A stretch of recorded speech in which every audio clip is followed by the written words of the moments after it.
Greetings and welcome back to the Galley of the Sun. So today, sort of an oddity for us. Many times when I'm cooking a meal for this episode, for an episode, it's the first time I've ever done it. I've seen the recipe somewhere, it intrigued me, then I go do research on it, I modify it, give it a Galley of the Sun twist, and then bang, I'm doing it here for the first time. Well, this one, Carne Guisada. We set up to film it once, I got ready, and then I got called away on a emergency meeting for work. So I didn't get that one filmed. Then another time we got set up, got everything ready to go, and I got home late. So I didn't have time to cook and film. As you can imagine, it takes longer to cook and film an episode than it does just to cook. Well, today is the day. I got plenty of time. We're going to get this done. So, Carne Guisada, it is this incredible, flavorful Mexican, I'm going to call it a beef stew, served over rice.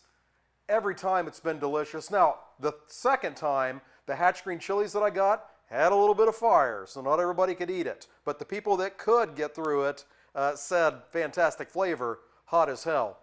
I made sure that I'm using mild hatch green chilies this time so everybody can enjoy it. So the first thing we're going to do is take about 3 pounds of beef blade roast, and I've cubed that up into about 1-inch cubes. To that, I'm going to add about 4 tablespoons of flour. Now, I'm not going to say amounts every time when I do things today because, as always, down below in the comments are all of the ingredients, their amounts, and the instructions. So take a look. All right, so I'm going to get this all mixed up and get all the meat coated. All right, here at the stove I have me a Dutch oven. In that Dutch oven I'm going to put a couple tablespoons of pork lard. Oh yeah. Now, you can use cooking oil if you want, a couple tablespoons. I've talked about it many times. Our local Mexican grocery store chain sells pork lard that they've done their chicharrones in. Oh, it's absolutely amazing. I'm going to get that on medium-high heat and get that melting. As that pork lard's getting to its liquid state, I have a very small skillet over here. I'm going to get that heating up on medium heat. Not medium-high, just medium. I'm going to give that a few minutes, and then I'm going to toast my cumin seeds. I'm going to toast them for just about 30 seconds, and then they're going into this mortar and pestle. Well, they're going to go into the mortar, and then I'm going to pestle the crap out of them. Oh, yeah. All right, I got that skillet hot. Last thing I want to do is burn these seeds, but you'll know when they're ready to come off. They will become very aromatic. It'll be an instant change. Takes about 30 seconds. That's when you pull them. Do the jiggle thing like you know what the hell you're doing. At least look like it. Ooh, and there we are. Smells amazing. All right, and to our mortar. In with that is going to go our peppercorns and our garlic. Now, before we start pestalizing those, we're going to get our meat into the pork lard in our Dutch oven and get that browning. We're going to take about 10 minutes to get it all good and browned on all sides. Pork is browning. Pestalizing time. All right, so you'll notice that you have a pasty mess that's all up the sides and everything. We're going to use some beer to get that out.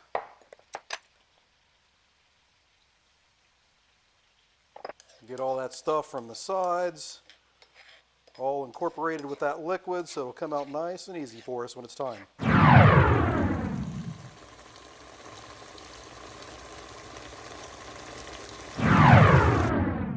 So that beef, flour, pork lard is going to create quite a bit of fond on the bottom of the pot. So as you're stirring the beef, as you're browning it, do your best to dislodge some of that. You're not going to get it all. That's what the beer is going to do for us, along with liquefying our cumin seeds and peppercorns and garlic.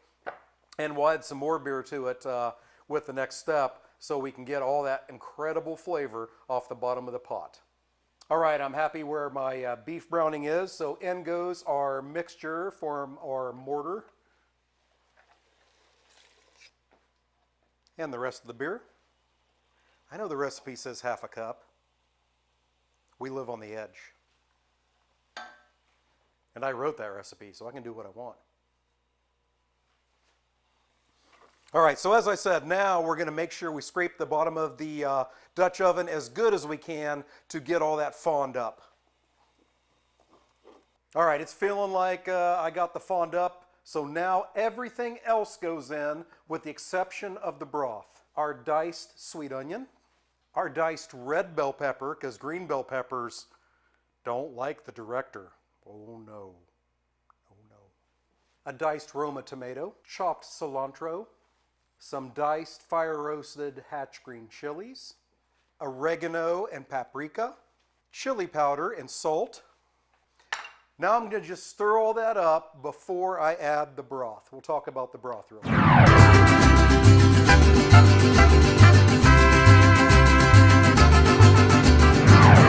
All right, we're going to let those flavors meld together for 5 or 10 minutes. Then in goes our broth. The recipe calls for 1.5 cups of beef broth, which is perfectly fine. Use that if that's what you got. If you have access to better than bouillon smoky chipotle, then you might want to do what we're doing. We're using 3/4 cup of beef broth and 3/4 cup of that smoky chipotle. I've said it before. Don't be afraid of the chipotle word and think it's going to be super spicy. It isn't. It gives a deep, rich, earthy, smoky flavor that you just can't duplicate without chipotles. So as I said before, this is the 3rd time I've made this recipe. As you can imagine, with the episodes that we do and our work schedule and the way life is, we don't really get to repeat a lot of recipes because we're always trying to do something new for the channel. I'll tell you what, I will continue to make this. In fact, I will probably keep my freezer stocked with beef blade roast just to make this. It is an absolutely incredible dish. And it's relatively easy to put together. Just takes a little bit of time. I'm going to mix that in. We're going to bring the mixture up to a boil and then let it simmer for a minimum of 1.5 hours. If you have longer, like I do today, let it go longer. It's just going to infuse those flavors better and make the beef even more tender. 1.5 hours will give you good tender beef. Longer is just going to give you more intense flavors, which is what you want. So it's up to you. Uncovered, I'm going to stir it about every 20 minutes or so. And then as we get close, we'll get our cilantro lime rice ready, and then it'll be time to test it. We'll see you then. The cilantro lime rice is finished. The dish is cooling down, and the director is here for judgment.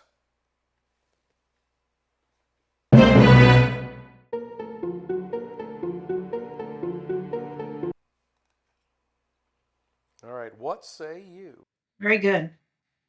Love the combination of the flavors. The meat is very tender. Fantastic. That's exactly what we're shooting for. So, Carne Guisada. You definitely want to give this one a try. I know I say that a lot of times, but this dish is absolutely amazing. Hey, thank you so much for joining us today. And until we see you next time, fair winds and following seas.